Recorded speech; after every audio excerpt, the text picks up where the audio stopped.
अस्सलाम वालेकुम dear students, welcome back to the channel Faisal search academy. जैसे कि आप सबको पता है कि BG fourth semester general English batch 2019 के हमने कुछ एमसीक्यू सीरीज कवर किए हैं हर एक सब्जेक्ट पर, जैसे पॉलिटिकल साइंस, एजुकेशन, बाकी सब्जेक्ट्स। इसी तरह से जनरल इंग्लिश पर भी फैसल सर्च एकेडमी पर एक प्लेलिस्ट मैंने खोला है जिसमें हमने कुछ यूनिट्स कवर किए हैं।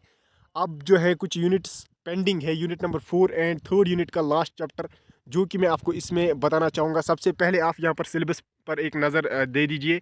तो यहाँ पर पहला यूनिट ट्रैवल योगी है, an extract why we travel Pico Iyer. इस पर हमने एमसीक्यू की सीरीज़ जो है अपलोड की है। अभी तक अगर आपने नहीं देखा है तो नीचे डिस्क्रिप्शन में मैं लिंक दूंगा प्लेलिस्ट की, जाकर विजिट कीजिए और सारे वीडियोस देख लीजिए।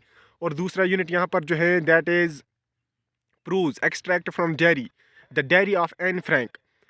यूनिट नंबर थर्ड जो यहाँ पर है पोइट्री कलेक्शन, इसमें है आइडेंटिटी कार्ड, महमूद दरवेश, डिगिंग सैम हुसैनी, ये भी हमने कवर किया है। आज का ये वीडियो लेक्चर होगा this is a photograph of me a moment, Margaret Atwood. तो इस पर हम आज एनालिसिस लेंगे, इस पोइम को अच्छी तरह से अंडरस्टैंड करेंगे, इसकी सेंट्रल थीम क्या है, उसके बाद हम एमसीक्यूज भी कवर करेंगे। और नेक्स्ट वीडियो लेक्चर होगा यूनिट नंबर 4 पर ऑटोबायोग्राफी जूथन ओम प्रकाश वाल्मीकि। तो आज का वीडियो लेक्चर हम स्टार्ट करेंगे। वीडियो को स्टार्ट करने से पहले अभी तक अगर आपने इस चैनल को सब्सक्राइब नहीं किया है तो चैनल को सब्सक्राइब कीजिए, वीडियो को लाइक कीजिए और बेल आइकन पर भी प्रेस कीजिए, ताकि जो ही मैं वीडियो लेक्चर अपलोड करूंगा सबसे पहले नोटिफिकेशन आपको मिलेगी और आप वीडियो लेक्चर देखना मिस ना करोगे। और एक बात मैं कहना चाहूँगा, आज जो है 6 PM to 7 PM आपका मॉक टेस्ट रहेगा जनरल इंग्लिश का। हर चैप्टर पर मैंने एमसीक्यूज निकाले हैं जिस पर हमने एक पेपर फ्रेम अप किया है, उसकी लिंक मैं इस वीडियो की डिस्क्रिप्शन में दूंगा। और इससे पहले भी मैंने एक वीडियो सुबह अपलोड किया था, उसमें मैंने आपको बताया था मॉक टेस्ट के बारे में। फिर भी अभी तक अगर किसी को पता नहीं है, आप नीचे डिस्क्रिप्शन में मैं लिंक दूंगा व्हाट्सएप ग्रुप, टेलीग्राम ग्रुप की, वहाँ पर ज्वाइन कीजिए जहाँ पर मैं मॉक टेस्ट की लिंक शेयर करूँगा। This is a photograph of मी, ये जो है ये यूनिट नंबर थर्ड का चैप्टर लास्ट चैप्टर है। This is a photograph of मी। तो इस पर हम यहाँ पर एनालिसिस लेंगे, जो इसकी सेंट्रल थीम है वो भी देखेंगे और उसके बाद हम एमसीक्यूज पर आते हैं। तो सबसे पहले जो मैंने यहाँ पर लिखा है अबाउट द ऑथर, यहाँ कहेंगे हम अबाउट द पोइट जिसने ये पोएम लिखी है this is a photograph of मी। तो ये लिखी है मार्गरेट एलिनर एटवुड। किताबों पे ऐसा भी लिखा है मार्गरेट एटवुड, बट इसका पूरा नाम है मार्गरेट एलिनर एटवुड। तो यहाँ पर आपका पहला क्वेश्चन बन सकता है, this is a photograph of me is written by Margaret Eleanor Atwood. Next point, born November 18 1939। ये जो मार्गरेट हैं 1939 में, नवंबर 18 1939 में ये पैदा हुई हैं। ये शी थी, यानी ये फीमेल थी। तो कब पैदा हुई है मार्गरेट एलिनर एटवुड? नवंबर 18 1939। सो यहाँ पर आपको याद रखना है इज़ ए कैनेडियन पोइट। ये जो मार्गरेट एटवुड हैं ये कैनेडियन पोइट है, नावलिस्ट हैं, लिटरेरी क्रिटिक, एसेइस्ट, इसी तरह से teacher, environmental activist and inventor. तो यहाँ पर आपके क्वेश्चंस भी बन सकते हैं, इसीलिए यहाँ पर मैं पॉइंट टू द पॉइंट आपको बता रहा हूँ। ये आप अच्छे से याद रखना, इनसे भी क्वेश्चंस आपके एग्जाम में आ सकता है। Next point, since 1961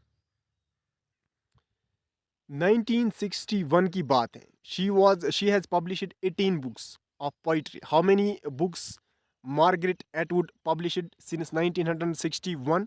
18 books of poetry, 18 novels, 11 books of non fiction. तो ये आपको यहाँ पर याद रखना है।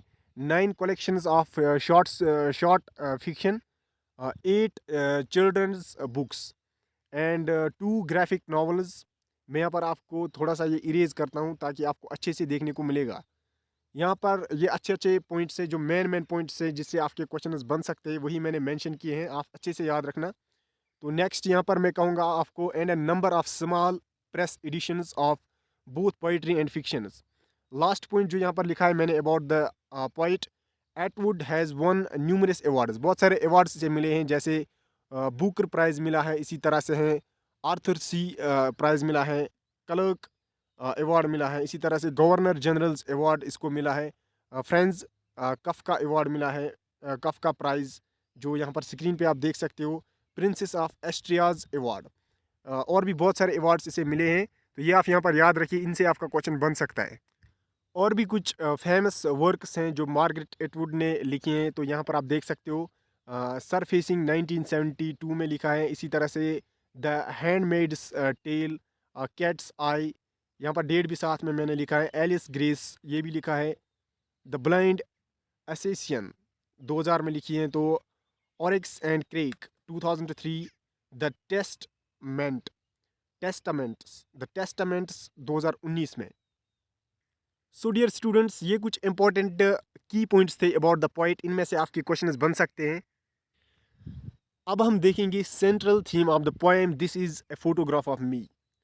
अगर आप टाइटल को ध्यान से देखोगे, पोइट ने क्या कहा है? इसने कहा है दिस इज फोटोग्राफ ऑफ मी। कहीं ना कहीं पे फोटोग्राफ चिपका हुआ है। तो उसको देखकर जो पोइट है उसके दिमाग में कुछ ख्यालात आते हैं और वो लिख डालता है। तो एक फोटोग्राफ होता है जो पुराने मॉडल का होता है, जिसमें कुछ अच्छे से दिखाई नहीं दे रहा है।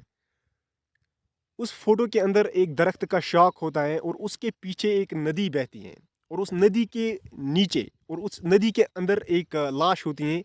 ऐसा पोइट का कहना है। पोइट कहता है कि अक्सर जब लोग आते हैं इस फोटो को देखते हैं तो उनका नज़र जो है वो ये जो है दरख्त का शाख है इस पर चढ़ता है, नदी पर चढ़ता है, और इस नदी के अंदर क्या है, इस नदी के अंदर जो ट्रुथ है वो लोगों को दिखाई नहीं दे रहा है।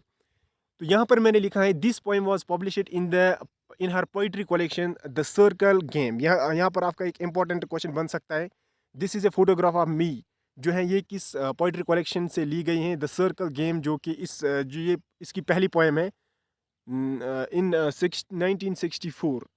The poem was published in her poetry collection the Circle Game in 1964। This poem is written in free verse. ये फ्री वर्स में लिखी गई हैं। And there is no rhyme scheme, इसमें कोई राइम स्कीम भी नहीं है। The central theme of the poem is death and the subjectivity of the truth. तो यहाँ पर क्या रहेगी central theme? Death and the subjectivity of the truth. मैं आपको समझाना चाहूँगा, इस पोएम में फेमिनिज्म का जिक्र है। जैसे कि मैं आपको कहूँगा, ये पोएम जो है फीमेल ने लिखा है, उसने एज ए फीमेल अंदाज में लिखा है।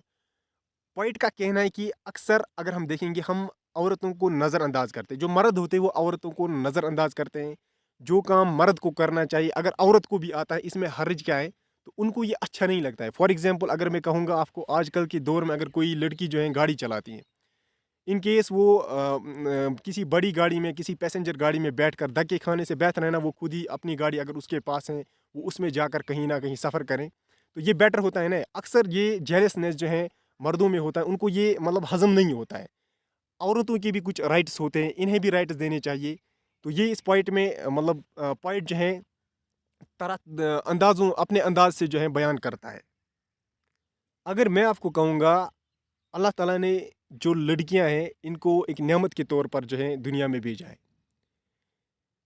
हुज़ूर पाक सल्लल्लाहु अलैहि वसल्लम ने औरतों को जो इज़्ज़त दिया है, औरतों को जो प्यार दिया है, हम उसकी उम्मत है। हमें भी उसी प्रकार का रिस्पेक्ट देना चाहिए औरतों को। औरतों को इज़्ज़त देना चाहिए, औरतों की रिस्पेक्ट करना चाहिए। बट कुछ मर्द ऐसे होते हैं जिनको ये बात हज़म नहीं होती है। वो ये कहते हैं कि औरतों के घर से बाहर मत जाने दो, इनको क्यों कमाना है? इनके भी राइट्स हैं। ये जो पोएट हैं ये इसी का ज़िक्र कर रहा है, औरतों के भी राइट्स हैं। लोग इसको किस अंदाज़ से देखते हैं? लोग अपने जजमेंट्स देते हैं। फलानी औरत ऐसी है, फिस्तानी औरत ऐसी है। अंदर से जो अच्छाई है, जो ट्रुथ है, वो इनको दिखाई नहीं दे रहा है। अंदर से उनका जो ज़मीर है वो अलग है। हम क्यों करें किसी पर जज? हम क्यों जजमेंट दें कि ये ऐसी हैं, ये वैसी हैं? ये फेमिनिज्म का जो कल्चर है, क्यों हम ऐसा कल्चर अडॉप्ट करें? पॉइंट का यही कहना है इसमें। तो आपको समझ में आ गया होगा कि असल में मैं कहना क्या चाहता हूँ। आपने पॉइंट को खुद पोएम को खुद भी पढ़ा होगा अच्छे से। तो यहाँ पर इसकी थीम बनेगी death and the subjectivity of the truth. यहाँ पर एमसीक्यू भी बन सकता है आपका। The poem this is a photograph of me, it central theme is death and the subjectivity of the truth. अब हम कुछ एमसीक्यूज देखेंगे जो आपके फाइनल एग्जाम में वेरी हेल्पफुल बन सकते हैं। पहला क्वेश्चन आपके स्क्रीन पर, who wrote the poem this is a photograph of me? Margaret Atwood ने लिखा है। तो ये इसका राइट आंसर बनेगा option A. Next question, the central theme of the poem this is a photograph of me is death, the subjectivity of truth, the quest of identity. यहाँ पर मैंने और एक मेंशन किया है, तो इसका राइट आंसर बनेगा option D, all of these.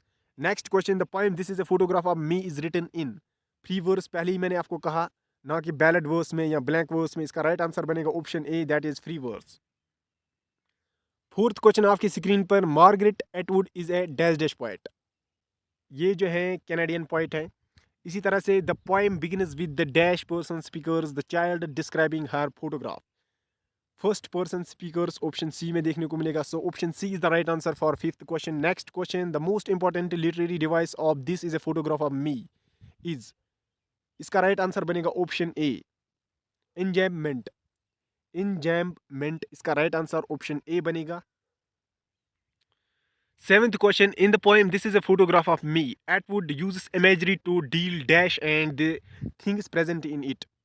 Photograph, option B जो है इसका राइट आंसर बनेगा। Next question, it was taken some time ago dash with the paper, blended with the paper. देखो यहाँ पर क्वेश्चन कैसे बना है। ये क्वेश्चन आपको तभी आएगा, ये कहीं पे आपको एमसीक्यूज में नहीं मिलेगा। हो सकता है ऐसे भी यही क्वेश्चन भी कॉपी पेस्ट आ सकता है, बट मैं आपको समझाना चाहूँगा यहाँ पर ये जो है टेक्स्ट से निकाला गया है। यहाँ पर मैंने जो है ये इस पोएम का जो पहला स्टेंजा है उससे मैंने निकाला है। यहाँ पर मिसिंग वर्ड आपको जो है चुनना है। ये आपको तभी आएगा जब आपने पोएम का जो टेक्स्ट है वो आपने अच्छे से पढ़ा हो। यहाँ पर मैंने पहला स्टेंजा का दो लाइन्स यहाँ पर आपको यहाँ पर उससे क्वेश्चन बनाया है। तो हो सकता है एग्जामिनर ने आपको तीसरे स्टेंजा से या चौथे स्टेंजा से आपको जो है पोएम का जो टेक्स्ट है अच्छे से पढ़ना है, इससे भी आपका क्वेश्चन बन सकता है। Next question, there is a use of dash in the line is at first it seems to be a smeared print. तो इसका राइट आंसर यहाँ पर बनेगा आयरनी, इसमें आयरनी यूज किया गया है। 10th question, surfacing is a novel bye Canadian author Atwood. Next question, the poem this is a photograph of me is published in poetry collection the game circle. ऊपर जब हम discuss analysis ले रहे थे तो वहाँ पर मैंने आपको बताया है, ऑप्शन ए बनेगा इसका right answer. The last one is Atwood got the BA degree from. इन्होंने जो बीए किया है बैचलर्स डिग्री, तो वो किस यूनिवर्सिटी से इन्होंने किया है।